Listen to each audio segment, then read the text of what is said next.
우리 할렐루야 샬롬 하고 인사합니다. 할렐루야 샬롬 샬롬 샬롬 샬롬 샬롬. 하나님 사랑합니다. 여러분 주 안에서 사랑합니다. 살려두지 못할 사람은 어떤 사람일까? 그저부터 우리 쭉 다시 한번 봅니다. 전체를.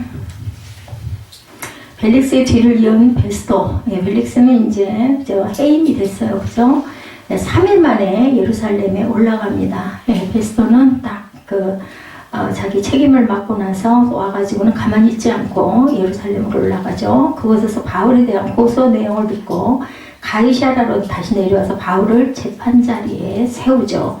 이때 바울은 베스도에게 가이사의 재판자리에 세워줄 것을 또한 요청하죠. 얼마가 지나 아그리빠와 버니게가 문하러 가이사랴에 옵니다. 6절에 보면 그때 베스도는 바울의 일을 의논하므로 바울은 아그리빠 앞에 서게 해달라고 얘기를 합니다. 25장 우리 1절부터 10절까지 한번 봅니다. 교독하죠.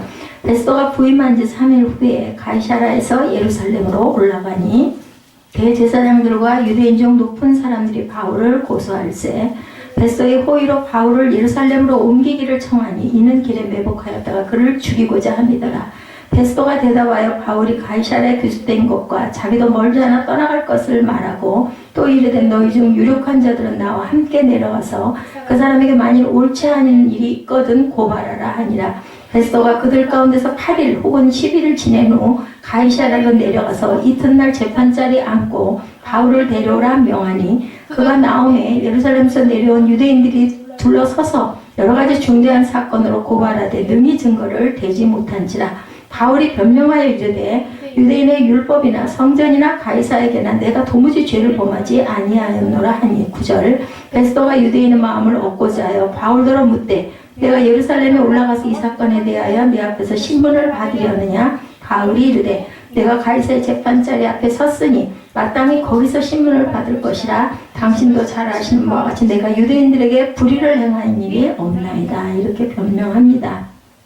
그리고 11절부터 12절에 보면 내가 불의를 행하여 무슨 죄를 지었으면 죽기를 사양하지 아니할 것이나 만일 이 사람들이 나를 고발한 것이 다 사실이 아니면 아무도 나를 그들에게 내줄 수 없나이다. 내가 가이사께 상소하노라 하는데 베스도가 배석자들과 상의하고 이르되 내가 가이사에게 상소하였으니 가이사에게 갈 것이라. 그래서 가이사에 가는 것까지 결정이 나죠. 유대인들이 환심을 살려고 벨릭스는 바울이 무죄함을 알면서도 감옥에 가두어 두었지만 결국은 그 지위를 잃어버리고 그 뒤를 이어서 유대 총독으로 베스도가 부임을 합니다. 벨릭스 다음으로 베스도가. 가이사랴로 부임한 베스도는 3일이 지나서 예루살렘에 올라갔고 예루살렘에 올라가자 대제사장들과 유대인들이 높은 자들이 그에게 바울을 고소하는 내용 우리가 읽었습니다. 그때 바울을 살해할 호의로 그들은 예루살렘으로 올라가게 하자 이렇게 얘기를 한 거죠. 이들은 바울을 예루살렘에 옮겨 재판할 것을 청하죠. 이 기회로 숨어 있다가 바울을 죽이고자 합니다. 그러나 베스도는 그들에게 가이사랴로 내려와 자신의 법정에서 바울에 대한 고소 내용을 진술하라고 명령을 합니다. 예를 들어서 악한 행실은 항상 드러나죠. 시기와 다툼이 있는 곳은 혼란과 모든 악한 일이 있다. 야고보서 3장 16절에도 증거합니다. 그래서 결국은 베스도의 재판이 열렸죠. 대제사장과 유대인들의 장로들이 총독의 명령대로 했을 때 바울은 그들이 고소한 죄목 하나하나에 대해서 2년 전 벨릭스 앞에서 했던 것과 똑같은 직접적인 반론으로 대응을 합니다. 바울은 자신이 무죄함을 힘있게 변명하죠. 그러자 베스도는 바울에게 예루살렘에 가서 자신의 주재하에 열리는 신문에 응할 용의가 있느냐 물어봅니다. 우리 아까 읽었죠. 바울은 베스도가 사내들인의 비유를 건드리지 않으려고 자신을 다시 죽을 위험에 처하게 한다는 사실을 알았어요. 이미. 그래서 바울은 아주 중대한 결정을 내립니다. 그는 로마 시민이기 때문에 이 재판을 유대 통치자의 하급 법정에서 로마의 최고 법정으로 옮길 권리가 있었기 때문에 그 권리를 사용해서 가이사에게 호소하는 내용이 나타납니다. 유대인의 마음을 얻고자 하는 부분이 마가복음 15장 15절에서 빌라도가 무리에게 만족을 주고자 하여 바라바는 도와주고 예수는 채찍질하고 십자가에 못 박히게 넘겨주니라. 이런 일이 있었어요. 그죠? 예수님 돌아가실 때도 가이사에게 호소하죠. 26장 32절에 보면 다음 장이죠. 이 아그리빠가 베스토에게 이르되 이 사람이 만일 가이사에게 상소하지 아니하였더라면 석방될 수 있었을 뻔하였다 하니라. 이 사람은 죄가 없는 사람이에요. 가이사에게 상소했기 때문에 어쩔 수 없이 다시 로마까지 가야 되지. 그렇지 않으면은 내가 석방을 시켰을 것이다 라고 이야기를 합니다. 아그리빠가 가이사에게 호소하는 내용이 바울은 베스토가 이런 종류의 종교적인 것을 어떻게 처리할지 모르고 있음을 압니다. 깨달아 알았어요. 그러므로 예루살렘으로의 위험을 생각하여 바울은 가이사에게 호소하죠. 그때 이 권리는 로마의 주권을 가진 시민들에게 호소하는 형태를 띄었으나 나중에는 시민들의 주권이 황제에게 위임이 됩니다. 그래서 오히려 안전하게 된 거죠. 황제는 직접 그 사건을 심의하거나 국가의 고위 관리들에게 그의 법적 권리를 위임할 수가 있었어요. 자, 12절에 보면 그들은 내가 성전에 25장 12절이죠. 베스토가 배속자들과 상의하고 이르되 내가 가이사에게 상소하였으니 가이사에게 갈 것이라 하니라. 이렇게 얘기를 하죠. 그러므로 바울은 로마의 법정에서는 베스토에게 영향을 미치는 이 지역적인 압력이 없을 것이라고 판단하고 가이사로에게 재판을 받겠다고 호소를 한 거예요. 왜냐하면 로마에 있는 유대인들이 바울을 죽이려고 계속 이것을 꼬투리를 잡고 하니까 내가 이제는 가이사에게 로마로 가야 되겠다 생각을 한 겁니다. 그것은 이미 그가 여러 속주들을 다니며 로마법의 공명정대함을 경험했기 때문이기도 하다. 아주 법에 호소를 할 생각을 합니다. 여기서보다 더 못한 대우를 받을 수도 있다는 걱정할 이유가 없었어요. 여기가 제일 위험한 곳이구나라는 걸 깨달은 거죠. 그리고 무엇보다 그가 가이사 앞에 선다면 제국 권력의 심장부에 살고 있는 사람들에게 복음을 전파할 기회를 얻기 때문이고 또한 하나님께서도 그 뜻을 성취하시려고 로마로 가게 만들고 로마로 네가 갈 것이다 라고 얘기를 하셨죠. 베스토는 이제 이 문제를 가이사에게로 가져갈 수 있었기 때문에 조금은 안심을 할 수 있는 내 책임이 아니야 이제는 최고 법정으로 가니까. 그래서 바울은 이제 로마로 가기로 결정이 됩니다.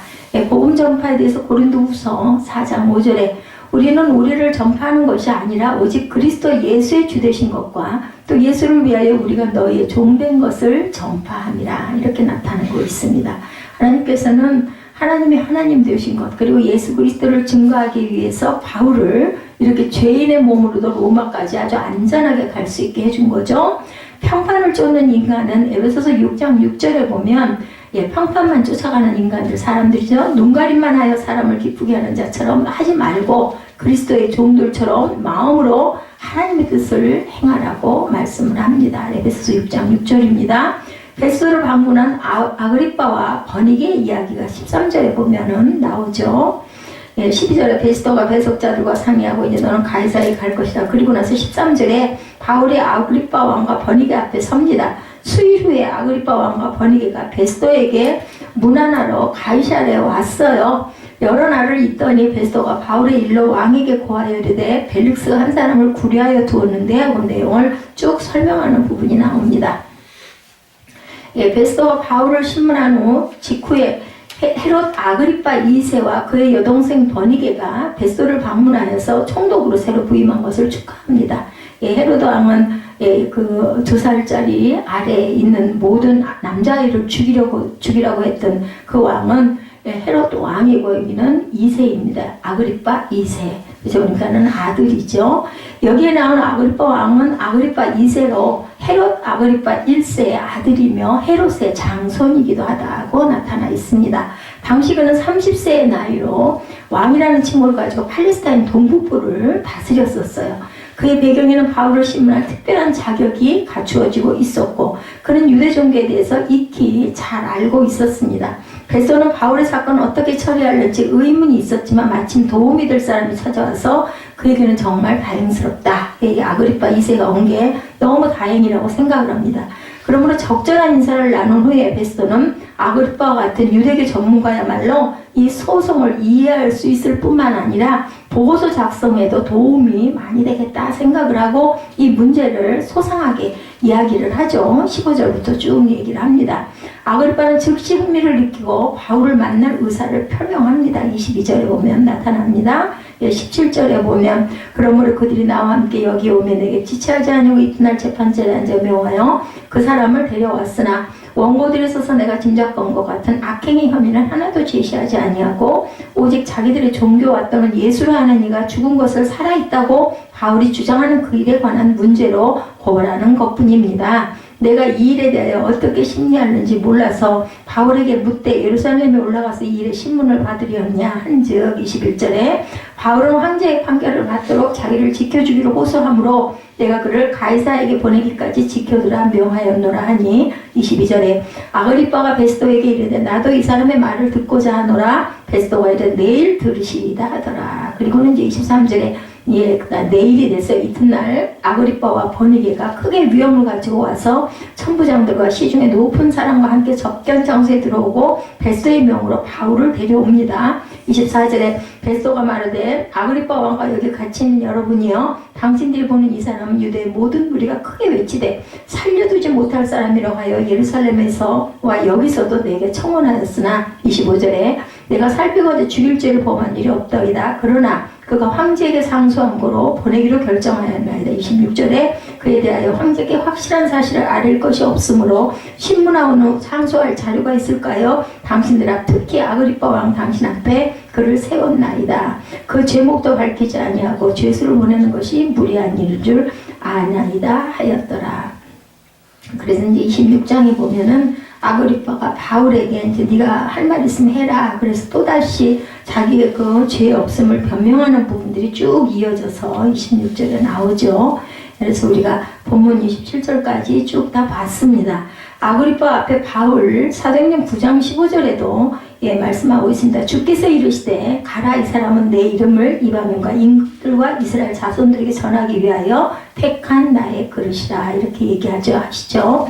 호기심에 대해서 9장 9절에서 헤롯이 이르되 요한은 내가 목을 베었거늘 이제 이런 일이 들리니 이 사람이 누군가 하며 그를 보고자 하더라. 헤롯은 아주 그 호기심을 많이 가지고 있었던 사람이었다는 거죠. 베스도의 개정연설이 24절에 나타납니다. 다음날 총독과 그의 손님들은 군대의 고위 장교 들고 가이사라의 지도자들의 배석한 자리에 23절에 보니까 읽었습니다. 참석했죠. 보잘것없는 왕 아그리빠와 그의 누이 버니게는 이 사건을 자기들의 지위와 의복과 의식을 전시할 기회로 아주 호화롭게 뻐기고 입고 나왔다라는 거 23, 4절에 보면 누가가 사도행전을 썼죠. 아그리빠와 버니게 그리고 고위 관리들과 성중의 높은 사람과 회견실에 있는 비천한 죄수 바울을 대조적으로 보여주고 있는 그런 내용입니다. 마침내 바울이 그들 앞으로 불려 나왔어요. 총독은 바울을 소개하고 그의 소송을 요약하면서 말문을 열죠. 24절에 보면 아그리빠에게 유대인들이 바울 죽이기를 주장한다고 말합니다. 25절에 베스도는 이미 바울이 사형에 해당하는 죄가 없음을 알고 있던 것을 나타냅니다. 그래서 벨릭스가 그랬던 것 같이 베스도도 바울은 죽을 죄를 범한 일이 없음을 발견했다고 벨릭스도 베스도도 똑같이 같은 이야기를 합니다. 이 사실이 베스도에게 고민이 되었어요. 이걸 어떻게 할 것인가. 별로 이 사람 죄가 없는데 바울을 고소할 만한 확실한 내용이 없이 가이사에게 보내는 일이 베스도에게는 굉장히 마음에 부담이 같은 거예요. 자기 책임 의식이 느껴져서. 그래서 유대를 잘 아는 아그리빠 왕과 의논하고자 했었다. 26절에 나타나 있죠. 그러므로 베스도는 이번 신문을 통해서 가이사에게 보낼 자료를 수집하려고 했다. 특히 아그리빠 앞에 세워서 그의 도움을 받을 수 있을까 하는 것을 나타냅니다. 신문에 대해서 마태복음 27장 2절을 보면 새벽에 모든 대제사장과 백성의 장로들이 예수를 죽이기로 함께 의논을 하는 부분이 나타나죠. 신문하기로 합니다. 과시하는 부분에 대해서 이사야 39장 2절에 히스기야가 사자들로 말미암아 기뻐하여 그들에게 보물 창고 곧 은금과 향료와 보배로운 기름과 모든 무기고 있는 것을 다 보여주었으니 히스기야가 궁중의 소유와 전 국내의 소유를 보이지 아니한 것이 없는지라. 이렇게 과시함으로 인해서 결국은 히스기야는 잡혀가죠. 눈알이 뽑히는 그런 사건, 망하는 사건이 일어납니다. 적군에게 너무나 자기의 가지고 있는 것을 너무나 자랑한 나머지 침략해서 다 뺏어가고 결국은 왕은 붙잡아가고 나라는 망하죠. 그래서 결론은 바울에게 죽음의 위협은 끊임없이 계속 다가왔다라는 것이에요. 분명한 사실은 바울에게 죄가 없음이 발견되었는데도 불구하고 바울 자신도 그렇게 담대하게 얘기하고 하나님은 공의의 하나님이신데 왜 바울은 이렇게 끊임없이 조금도 좋아지는 일이 없이 그 이후에도 어떻게 했어요? 2년 동안 그죠? 옥에 갇혀가지고 지내는 그런 긴 시간을 갖게 됩니다.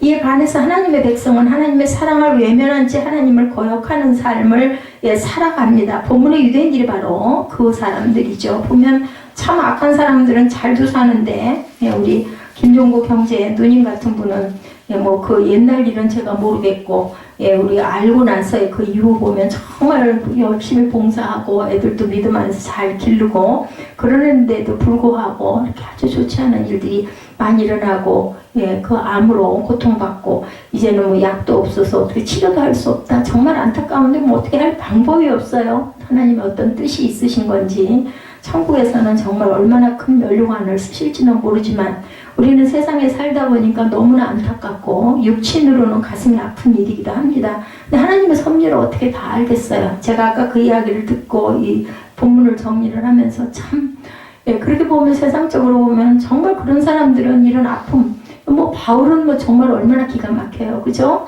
바울에게 담대함을 주시고 마침내 로마로 가는 길이 이렇게 해서 열립니다. 하나님의 방법은 이렇게까지 하지 않아도 될 텐데도 이런 여러 가지 역경과 공경을 통과하면서 바울은 간다라는 것, 하나님의 뜻을 이루는 데는 그렇게 만만하지만은 않은 그러한 어려움들이 많다라는 것을 저는 본문을 통해서 느끼고 깨달았습니다.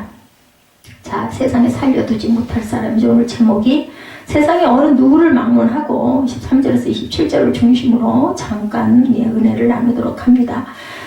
불합리한 것을 좋아하는 사람은 아무도 없어요. 자기가 정말 불합리한 사람들도 자기 주변에 어떤 일어나는 일이 불합리한 것을 원하는 사람은 없습니다. 그럼에도 불구하고 세상 돌아가는 것을 보면 그죠? 이렇게 제가 말씀드린 것처럼 너무너무 불합리한 것들 그러지 않아야 될 것 같은데 그런 일들이 정말 많다라는 것. 그 결과 마치 그 건널목에서 신호를 기다릴 때 건너는 것보다 지름길로 무단횡단하는 것이 더 팍게 느껴질 때도 있어요. 뭐 그렇게까지 할 일이야. 그죠? 다른 사람은 그만두고 나부터 어느 사이 원칙과 법대로 사는 합력이라는 것을 알면서도 그렇게 사는 게 정말 답답할 때가 너무나 많습니다. 불편하죠. 그죠? 법이나 하나님의 뜻을 무시하고 좀 편한 대로 그냥 좀 편하게 살면 얼마나 좋을까 이런 생각이 날 때가 많습니다.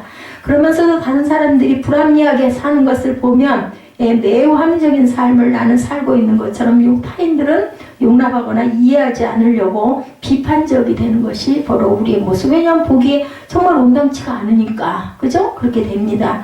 비록 우리의 현실이 마치 악화가 양화를 구축하는 말처럼 다수의 불합리가 합리처럼 착각되고 그 세력에 합리가 함몰되어 버리는 그런 세상, 요즘 세상이기도 합니다. 그럴지라도 합리적인 삶이 다소 불편하고 손해가 들지라도 우리 크리스찬들은 포기하지 말고 합리적인 삶을 살도록 늘 노력을 해야 되겠죠. 그리고 어떻게 사는 것이 정말 합리적인 것인가를 오늘 성경을 통해서 깨닫고 우리 삶에 구체적으로 적용하는 저와 여러분 되시기 바랍니다. 불합리한 사람들을 봅니다. 유대교 지도자들이 왜 그렇게 바울을 미워했는지 뭐 전장 그 전장 계속해서 발표돼서 나왔기 때문에 알죠. 누구 때부터 스테판이 돌 맞아 죽을 때부터 그죠. 그것은 유대교 지도자들이 바울을 그토록 미워한 까닭은 그리고 스테판을 그렇게 돌로 쳐 죽이려고 했던 모든 것들은 바울의 능력과 인기에 대한 시기심, 스테판에 대해서도 마찬가지죠. 배타심, 그리고 자신들의 종교에서 기독교로 개종한 것에 대한 배신감 때문. 왜냐하면 예수를 믿으니까. 유대인들은 예수를 안 믿잖아요. 하나님만 믿죠. 이러고건대 세상에서 사람이 종교를 믿으면 선해지기만 하는 것이 아니라 잘못된 종교를 믿게 되면 오히려 더 잔인해진다. 이단들이 그러죠. 그리고 무자비해지기도 한다는 것을 우리가 알게 됩니다. 도제한 예로 오늘 세계 도처에서 일어나고 있는 잔혹한 테러의 배후에는 종교단체들이 엄청 많이 있습니다. 역사적으로 불합리한 재판이 종교 재판이었고 세상에서 가장 무자비한 전쟁이 종교 전쟁이었던 것을 우리가 알게 되죠. 개인적으로도 마찬가지입니다. 사람에게 종교는 절대로 필요한 것이지만 종교를 가지고 있다는 것만이 다가 아니라는 것을 또 우리가 알게 됩니다. 만일 종교를 가진 사람이 선하고 자비롭고 온유하고 겸손한 마음을 소유하지 않으면 종교라는 이름으로 남을 시기하고 미워하고 증오하고 죽이는 일을 하면서도 아무런 양심의 가책을 느끼지 못한 채 더 비양심적이고 무자비하고 마음이 부패하고 강팍해질 수 있음을 보여줍니다. 사람은 어떤 면으로는 한번 죄를 짓고 나면 그 다음에는 자꾸 그걸 덮기 위해서 더 잔인해지고 하는 거를 우리가 범죄하는 어떤 사람들의 모습 속에서도 많이 봅니다. 그래서 사도 바울은 신앙을 가지고 산다고 하는 오늘 우리들에게 이렇게 권면하죠. 빌립보서 4장 8절입니다. 정말로 형제들아 무엇에든지 참되며 무엇에든지 경건하며 무엇에든지 옳으며 무엇에든지 정결하며 무엇에든지 사랑할 만하며 무엇에든지 칭찬할 만하며 무슨 덕이 있든지 무슨 기림이 있든지 이것들을 생각하라 이렇게 얘기합니다. 세상에서 가장 합리적인 삶은 종교를 가지고 있는 것만이 다가 아니라 아무리 세상이 악할지라도 하나님의 뜻을 따라서 양심을 지키고 법을 지키고 말씀을 따라서 실천하는 삶을 살아가는 것. 남들이 보기에는 미련해 보이고 느려 보이고 돌아가는 것 같이 보여도 손해나는 것 같아도 사실은 우리는 이렇게 살아가야 된다. 말씀을 따라 사는 삶, 실천하며 사는 삶을 살아야 되겠다. 하나님의 뜻을 따라 사는 것은 결코 비현실적이고 추상적이고 막연한 삶이 아니라 성경 말씀을 보면 이웃과의 관계, 사회적인 관계를 어떻게 해야 할 것인가를 구체적으로 말씀하고 있는 대로 우리가 순종하고 살아가는 것이 하나님의 뜻이죠. 시편 52편 2절입니다. 내 혀가 심한 악을 꾀하여 날카로운 삭도같이 간사를 행하는도다. 내가 선보다 악을 사랑하며 의의를 말함보다 거짓을 사랑하는도다 라고 말씀하고 있습니다. 물론 그렇게 산다고 해서 만사 형통하기만 하는 것이 아니라 때로는 그렇게 살고자 하는 그 나만 손해를 보는 것 같고 불합리한 사람이 볼 때는 융통성이 없이 꽉 막힌 사람처럼 답답해 보일지라도 왜 그렇게 불합리한 삶을 살아서는 안 되는 걸까라는 생각이 들 때도 있습니다. 예, 잘만 사는데 그죠? 안 믿는 사람들이 오히려 더. 오늘 말씀의 주인공 바울은 누구보다 양심에 거리낌이 없는 삶을 사는 사람이고 오직 예수님의 부활의 복음을 전하는 것 외에는 다른 잘못이나 불법을 범한 적이 없는 사람으로 나타나죠. 사도행전 24장에서 벨리스 총독이 그러한 사도 바울을 신문하고 그가 전하는 복음을 듣고 배우는 과정을 통해서 바울에게는 아무런 죄가 없음을 누구보다도 잘 알았어요. 그리고 그랬는데도 불구하고 풀어주지 않고 구류시키는 불합리한 지도자가 되어 있었습니다. 왜냐하면 돈이 좀 나올까 그리고 인기를 좀 더 유대인들에게 받을까 해가지고 2년을 질질 끌다가 결국은 해임이 되죠. 그 이유는 벨릭스가 유대 종교자들이 무죄한 바울을 고발하는 것이 불합리한 일임을 누구보다 알면서도 무죄한 바울의 손을 들어주지 못한 것은 그로 인해 자신에게 불이익이 들어올까 사람들에게 그저 지탄을 받을까봐 인기가 떨어질까봐 내몰림을 받을까봐 근데 결국은 그렇게 안 했지만 내몰렸습니다. 그와 같은 벨릭스 총독은 또한 어떻게 됐을까? 그같이 불합리한 일을 처리한 벨릭스 총독은 로마 황제의 소원을 받고 총독에서 지난 장에 보면 해임을 당하죠. 그러나 바울의 처지는 조금도 달라진 것이 없어요. 여전히 가이사라의 로마 총독부 감방에 수감된 채 석방될 가망이 전혀 없어 보입니다. 그죠? 지금도 오늘도 보면 물론 상황은 사람마다 각기 다르겠지만 오늘 우리 중에도 바울처럼 나름대로 신앙을 지키고 믿음으로 살아왔음에도 불구하고 억울하고 불합리한 일로 인해서 손해와 고통을 겪는 사람들이 얼마든지 있다는 것. 우리 김종국 집사님 누님처럼 그죠? 정말 하나님께서 역사의 주권자라면 바울을 그렇게 억울한 일을 당하도록 안 버려 두셔야 되잖아요. 그죠? 믿음 생활 잘하는 그죠? 무슨 악한 것이 있는 것도 아니고 누구를 못 살게 굴거나 해를 끼친 일도 없는데 아니 왜 그렇게 땅에서 고통을 받게 하실까 이런 생각이 듭니다. 저도 마찬가지로. 자, 이렇게 2년이라는 세월이 흘러가다가 아무런 변화가 없을 때 낙심하지 않고 믿음이 흔들리지 않을 리가 없을 것 같아요. 바울이라 할지라도. 그런데 우리가 생각해보면 역사의 주권자이신 바울 사도에게 하나님께서 그렇게 불합리한 삶을 되풀이게 하신 분이 아니라 뭔가 그래서 그냥 그런 얘기하죠. 우리 기도할 때 잘 모르겠으면 하나님의 뜻이 있으셔서 이렇게 얘기하는 그 기도하는 얘기들을 많이 듣습니다. 그로 인해서 바울을 더욱 합리적인 삶을 살도록 인도하시는 그러한 그 복된 기간이기도 했었다라는 거예요. 우리가 이제 그 일이 있고 지금 와서 성경에서 이렇게 정리된 것을 쭉 보면서 이제 깨달은 거죠. 그때는 아마 다들 절대로 정말 어떻게 저럴 수가 있을까 아니면은 바울이 온전치가 못하다 아마 이렇게들 생각했을 것 같습니다.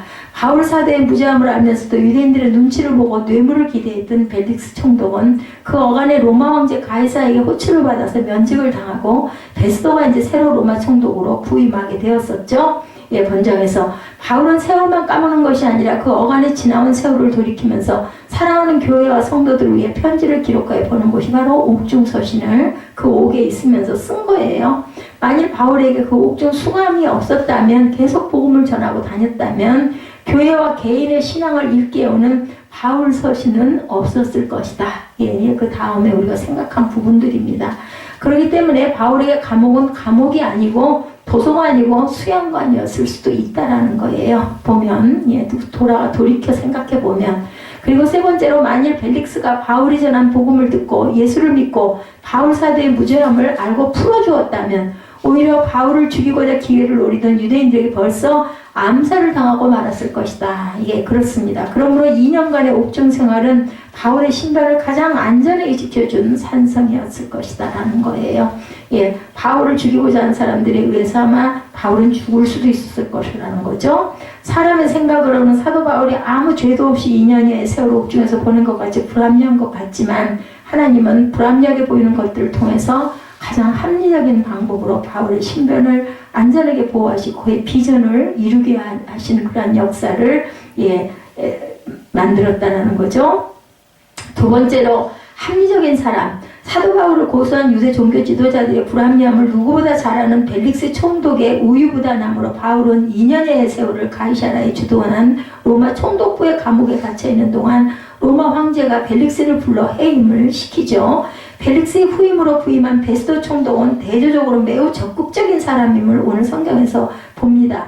베스도가 총독부에 있는 가이사라에 도착한 지 불과 3일 만에 자기의 업무를 파악하기 위해서 예루살렘으로 올라간 것만 보아도 우리가 알 수가 있죠. 25장 1절에 베스도가 도임한 지 3일 후에 가이사라에서 예루살렘으로 올라가니 이렇게 나타납니다. 25장 1절에 신임 총독 베스도가 예루살렘을 방문했을 때 유대 지도자들이 제일 먼저 베스도에게 청원한 것은 억울한 유대인들의 사정을 호소한 것이 아니고 그들이 영원한 대적이라 생각하고 있는 바울 사도의 재판권을 제일 중요한 그런 문제로, 의제로 들고 나옵니다. 그것은 시간이 약이라는 말도 헛된 것. 정말 그게 왜 이 바울이 죄를 안 받는 거야? 이건 거죠.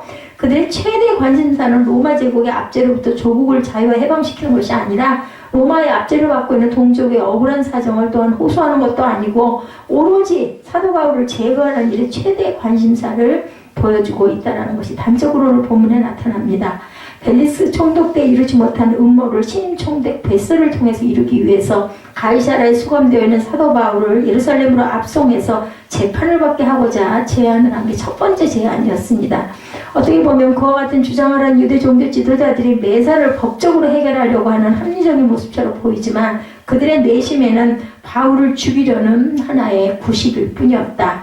베스는 그 같은 제안에 대해서 그들의 주장이 합리적이 못함을 지적하며 매우 합리적인 대처를 합니다. 25장 5절에 보면 또 가로되 너희 중 유력한 자들은 나와 함께 내려가서 그 사람에게 만일 옳지 않은 일이 있거든 송사하라 하느라. 가서 들어보고 정말 옳지 않은 게 있으면 다시 송사하라.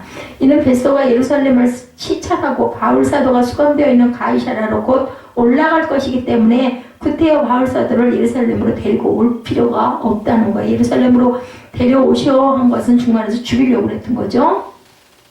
자기가 곧 가이사라로 내려가서 바울을 재판할 것이기에 유대교 지도자 중에서 대표의 그 사람들을 누구든지 베스도와 함께 가이사라로 내가 데리고 내려가서 바울의 잘못된 죄를 고소하면 시시비비를 가려서 공정하게 내가 재판을 하겠다. 이렇게 의견을 내세웁니다.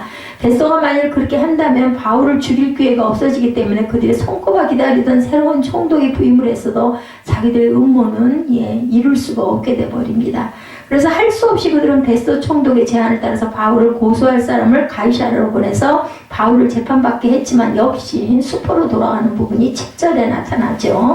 그가 나오며 예루살렘에서 내려온 유대인들이 둘러서서 여러 가지 중대한 사건으로 송사하되 능히 증명하지 못했다. 이렇게 나옵니다. 과거 벨릭스 총독 때에도 말 잘하는 변사 더둘로를 세워서 고소를 했지만 무죄한 바울을 유죄로 만들지를 못했고 이번에도 역시 실패로 돌아가 버리고 오히려 바울에게 또 한 번 자신의 무죄와 더불어 복음을 전할 비밀미만 만들어주는 게 나타나죠. 7절에 그가 나오매 예루살렘에서 내려온 유대인들이 둘러서서 여러 가지 중대한 사건으로 송사하되 능히 주장하지 못한지라.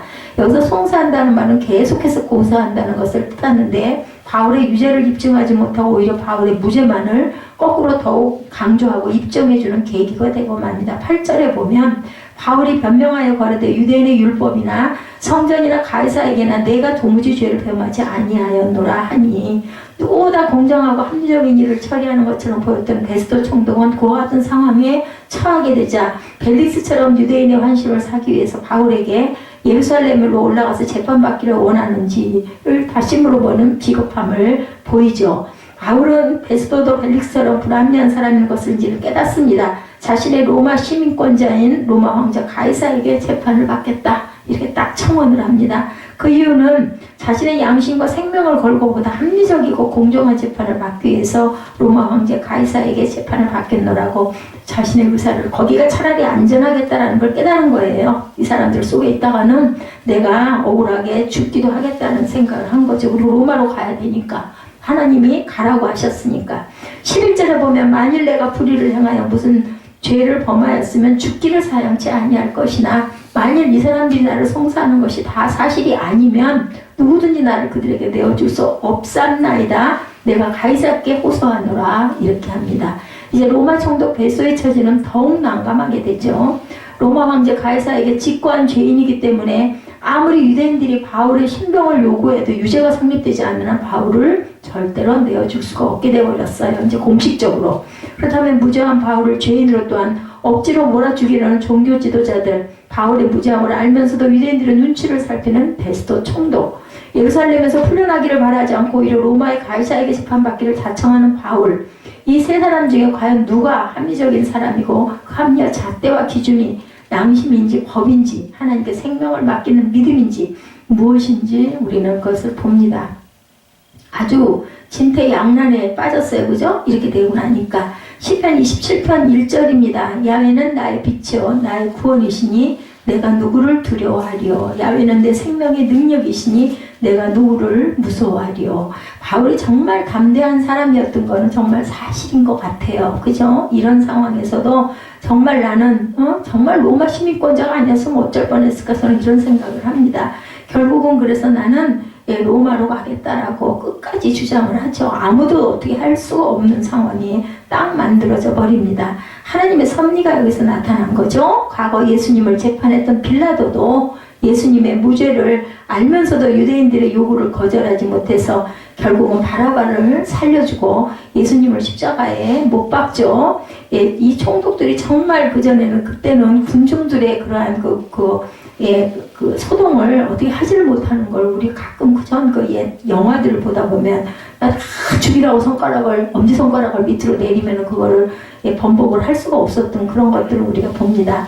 그런 말미암아 정의로우신 예수님은 불의한 자들의 손에 죽임을 당하신 반면에 세상에서 누구보다도 불합리한 우리는 예수님의 죽으심 때문에 또한 구원을 받았죠. 이것이 하나님의 깊은 섭리라는 거죠. 그러니 세상에 살려두면 안 되는 사람은 과연 누구였을까인 거예요. 벨리스 총독은 사도 바울의 무죄함을 알면서도 유대인들의 비유를 맞추기 위해서 아무런 죄가 없는 바울을 이태 동안 가이사라 감옥에 수감하고 옥고를 치르게 합니다. 불합리한 처사죠. 역사의 주권자이신 하나님을 왜 그걸 용납을 하셨을까? 그 같은 벨릭스는 로마 황제 가이사에게 소환을 당하여 로마 총독 자리를 결국은 내놓게 되긴 했지만 그렇다고 바울이 변한 건 하나도 없어요. 그 대신 합리적으로 메사를 처신한다고 믿고 있는 베스도를 후임 총독으로 보내신 것은 하나님의 섭리인데 변한 게 뭐가 있냐는 거죠. 그것은 어느 누구보다도 확실하게 사도 바울을 로마 황제 앞에 설 수 있도록 하기 위함이었다. 결론은 그렇게 됐어요. 그죠? 우유부단한 벨릭스가 하지 못한 일을 베스도를 통해서 이루기 위함이었고, 베스도는 예루살렘의 유력한 종교 지도자들이 바울의 목숨을 원하는 것을 알면서도 바울이 자청한 로마 황제 가이사에게 가게 하겠다고 확고한 의지를 보입니다. 12절에 보면 베스도가 배석한 자들과 상의하고 가르되 내가 가이사에게 호소하였으니 가이사에게 갈 것이라 하니라. 사도행전 25장 21절에 그때 나타나죠. 바울은 황제의 판결을 받고도 자기를 지켜주기로 호소함으로 내가 그를 가이사에게 보내기까지 지켜두라 명하였노니라, 이렇게 말합니다. 물론 그 같은 베스도의 의사에 대해서 유대 종교 지도자들은 반대 입장을 취합니다. 바울의 죄도 입증하지 못하면서 무조건 죽여버려야 한다고 주장하는 유대인들을 벨릭스처럼 눈치 보지 않고 바울의 무죄를 옹호하고 반드시 로마 황제 가이사에게 보내고 말겠다는 굳건한 다짐을 우리가 볼 수가 있죠. 25절에 보면 나는 살피건대 죽일 죄를 범한 일이 없다이다. 그러나 저가 황제에게 호소한 거로 보내기로 작정하였나이다. 이렇게 말합니다. 다만 문제는 바울이 무슨 죄로 로마 황제의 재판을 받아야 하는지 조서를 작성하는 일이 정말 이걸 도대체 어떻게 써서 보낼까. 죄도 없는 사람을 마지막 절에 그렇게 얘기하고 있죠. 죄목도 밝히지 아니하고 죄수를 보내는 것이 무리한 일인 줄 아나이다 하였더라. 뭘 가지고 보내야 될 거 아니에요. 이 죄목입니다라고 뭔가 있어야 되지 않겠느냐는 거죠. 무슨 죄로 크게 난감해서 헤로드 아그리파 왕에게 조언을 구하는 그런 모습이 오늘 본문에 나타나죠. 베스토는 바울의 죄를 입증하지 못하면서 무조건 바울을 죽이려고 하는 유대 지도자들의 행위가 불합리하게 생각되었어요. 그저 27절에 죄목을 베풀지 아니하고 죄수를 보내는 것이 무리한 일인 줄 아나이다 하였더라. 그래서 무리하다라는 말은요, 알로고스예요. 불합리하다. 예, 로고스는 진리죠. 근데 반대인가 봐요. 알로고스라는 것이 불합리하다, 야만적이다는 뜻으로 나타납니다. 바울 사도의 마지막 꿈은 로마에 가서 복음을 전하는 것이었고 하나님께서 바울에게 확고하게 약속하신 비전도 바로 로마로 가서 복음을 전하는 것. 뭔가 여러분 비슷한 느낌이 들지 않아요? 예수님이 그죠? 세상에 오신 것이 살려고 오신 게 아니라 우리의 구원을 위해서 십자가에 처형받기 위해서 오신 것처럼 바울도 로마로 가는 것이 사는 길이 아니라 결국은 거기서 처형을 당하고 죽는 똑같은 길로 갑니다. 결국은 사도행전 19장 21절에 보면 그 일이 다 된 후 바울이 마게도냐와 아가야로 다녀서 예루살렘에 가기를 경영하여 가로되 내가 거기 갔다가 후에 로마도 보아야 하리라 하고 결국은 어디까지 한 발 한 발 죽음의 길로 한 발 한 발 로마에서 알아요. 바울은 거기서 내가 죽을 것이라는 것도 압니다. 그날 밤에 주께서 바울 곁에 서서 이르시되 담대하라 내가 예루살렘에서 나의 일을 증거한 것 같이 로마에서도 증거하리라 하리라 하시니라 이렇게 말씀합니다. 19장 21절에 물론 로마로 가는 길은 쉽지 않았죠. 머나먼 길이었고 정말 지금같이 교통이 좋을 때 같으면 며칠이면 갈 수 있는 거리가 그때는 정말 힘들고 어려운 길이었죠. 너무나 많은 장애물 때문에 여러 번 시도했지만 바울의 힘으로는 불가능한 일이었습니다. 로마서 1장 15절에 보면 그러므로 나는 할 수 있는 대로 로마에 있는 너희에게도 복음 전하기를 원하노라. 로마서 15장 22절에도 그러므로 또한 내가 너에게 가려 하던 것이 여러 번 막혔더니 이렇게 증거되어 있는 걸 보면 막히다는 말은 끼어들고 회방함으로 진저리가 나도록 앞이 막힌 상태를 뜻합니다. 우리가 이제 우리말로 번역한 내용을 보니까 단순하게 보이지만 원어적인 것을 풀어보면은 아주 강한 그런 부분들이 많죠. 우리가 그래서 두드려라 열릴 것이요. 이것도 그냥 우리 생각에 그냥 두드리면 열리는데 왜 안 열려 있는데 그게 아니라 끊임없이 두드리라는 뜻을 갖고 있다는 것이에요. 그래서 원어 성경이 좀 필요합니다. 그런 부분이. 바울은 로마에 대한 비전과 꿈을 끝까지 접지 않고 계속 시도하고 포기하지 않았다. 왜냐하면 하나님의 약속은 누구도 막을 수 없기 때문에 여기서 또다시 우리가 깨달을 수 있는 건 믿음입니다. 믿음의 분량. 그죠? 무엇이든지 믿음인 것 같아요. 하나님은 그와 같은 바울의 소원을 아시고 인간적으로는 가장 불합리한 방법 같으나 하나님의 방법으로 가장 합리적인 방법으로 바울을 로마로 가기 위해서 벨릭스를 버리고 베스도를 선택해서 보내셨다. 이스라엘을 다시 이렇게 세우는 것도 고레스 왕을 등록시킴으로 인해서 파샤 왕국이죠. 파샤 왕국을 일으키죠. 그래서 바벨론을 망하게 하고 파샤 왕국을 세워가지고 고레스 왕이 등단을 하면서 너희가 너희 조국으로 돌아가라 이렇게 복이 나타납니다.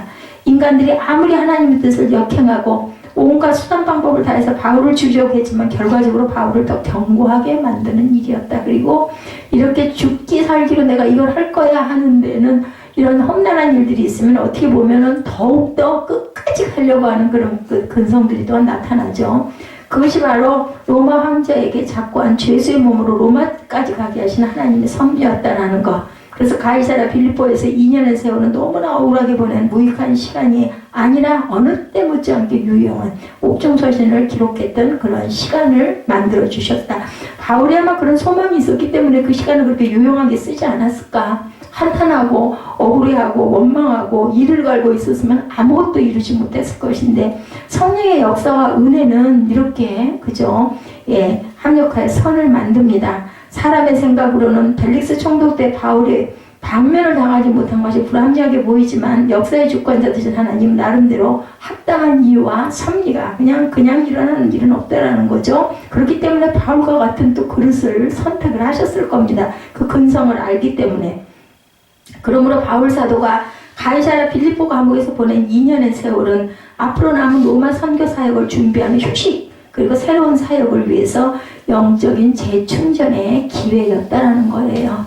예, 뒤에 사무엘아 그 난방 좀 틀어라. 세상에서 가장 합리적인 길은 하나님의 말씀을 따라 하나님의 선하시고 기뻐하신 뜻을 따라 살아가는 길이죠.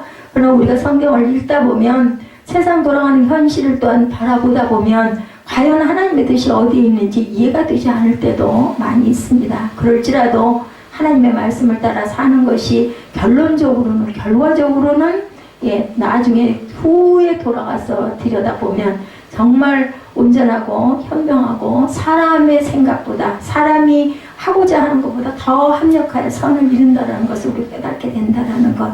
창세기 우리가 읽다 보면 우리가 지금 창세기 보고 있죠. 금요철야에 하나님의 에덴 동산에서 선악과를 심어 놓으시고 그것을 따먹지 말라고 왜 하셨을까? 그렇죠? 그런 얘기 참 많이 합니다. 특히 처음에 예수 믿는 사람들은 안 심으셨으면 인간이 범죄하지 않았을 것 같은데 하나님의 섭리가 도무지 이해가 되지 않고 정말 온전치가 않다. 뭐야 심어놓고는 유혹을 당하게 왜 만들어? 이런 얘기 많이 합니다. 출애굽기를 또한 읽다 보면 하나님 이스라엘을 애굽에서 구원하여 내시고는 왜 광야에서 그 1세대들을 다 죽게 하셨는지 차라리 애굽에 놔두든지 아니면 광야에서 죽지 않게 하시든지 하실 일이지 이것도 또한 불합리하다고 생각이 되죠. 사무엘 상하를 읽다 보면 사울을 왕으로 만드셨다가 패하신 이유가 죄 때문이라면 다윗이 지은 죄가 정말 가벼운 죄가 아닌데 왜 사울은 패하시고 다윗은 메시아의 조상이 되게 하셨는지 그것도 또한 이해가 안 되는 부분입니다.